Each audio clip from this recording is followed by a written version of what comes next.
শহরে ডেঙ্গুর পরিস্থিতি আপাতত নিয়ন্ত্রণে রয়েছে বলে আশ্বস্ত করলেন শিলিগুড়ির মেয়র গৌতম দেব। বুধবার স্বাস্থ্য দপ্তর, পুলিশ ও মহকুমা প্রশাসনের সঙ্গে বৈঠক শেষে তিনি জানান, চলতি বছরে এখন পর্যন্ত মাত্র 34টি ডেঙ্গুর ঘটনা ধরা পড়েছে। তবে মেয়রের স্পষ্ট বার্তা, আত্মতুষ্টির কোনো জায়গাই নেই। তিনি বলেন, এবার বর্ষা দেরিতে এসেছে। সাধারণত সেপ্টেম্বর থেকে নভেম্বর পর্যন্ত ডেঙ্গুর প্রকোপ বেশি থাকে, তাই আমাদের সতর্ক থাকতে হবে। দুর্গাপুজো মণ্ডপগুলোতেও ডেঙ্গু রোধে বেশ কিছু নিয়ম কানুন জারি করা হয়েছে। পুর নিগম নিয়মিতভাবে মশা নিয়ন্ত্রণে ফগিং, লার্ভিসাইড ছড়ানো ও সচেতনতামূলক কার্যক্রম চালাচ্ছে। প্রায় 2.5 লক্ষ গাপ্পি মাছও ছাড়া হয়েছে। আমাদের 136টি ভিজিটিভ টিম কাজ করছে, 536টি হাউস টু হাউস, এছাড়া স্ক্যাব কালেকশন, আমাদের টিম, এক্সট্রা টিম যেগুলো বড় ওয়ার্ড তাকে এক্সট্রা ম্যান পাওয়ার, সাথে প্রচার, আমাদের বিভিন্ন সমাজ মাধ্যমে, আমাদের অ্যাডের মাধ্যমে, আমাদের টোটোতে লিফলেট, গভর্নমেন্ট থেকে প্রচার, রেগুলার আমরা কন্টিনিউয়াস এটা করছি এবং আমাদের একটা পুরো শিডিউল তৈরি করে দেওয়া হয়েছে।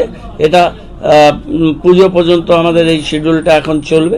আবার পুজোর পরে আমাদের অক্টোবরে আবার শিডিউলটা তৈরি হবে। সেই শিডিউলটা তার ডিটেলিং নিয়ে আমরা কথা বলেছি এবং সেই শিডিউল ধরে আমরা একেবারে নিয়ম মাফিক আমরা এটা চলবো এবং প্রি পূজা প্রিপেয়ারনেস এবং ডেঙ্গি সেটা নিয়ে যেমন রিভিউ মিটিং হবে। তারপর আমরা পোস্ট পুজোটাও এটা করব। প্যান্ডেলগুলোতে জল যাতে না জমে,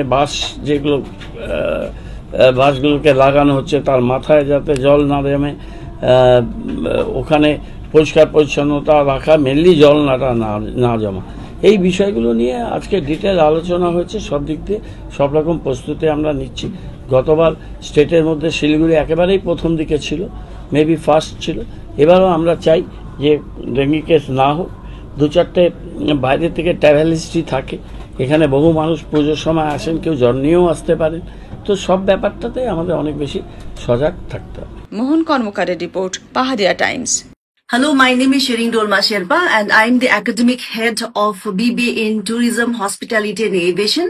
I look after all the degree courses under the Avalon affiliated with the North Bengal University and Kuch Bihar Panchanbanga University, and also the diploma courses of Hakimpara and Kakurgachi Center.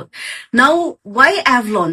Avalon is into the education industry since 16 years, bringing the holistic development of the students. We not only focus on the practical aspect, but we also focus on the theoretical aspect. And also, after completing the courses from Avalon, we offer students with a wider range of placement opportunity, not only in tourism, but also in aviation and hospitality. I encourage the young students because we are focusing on the holistic development of the student. Therefore, I encourage the young student to join us and become a part of the Avalon family.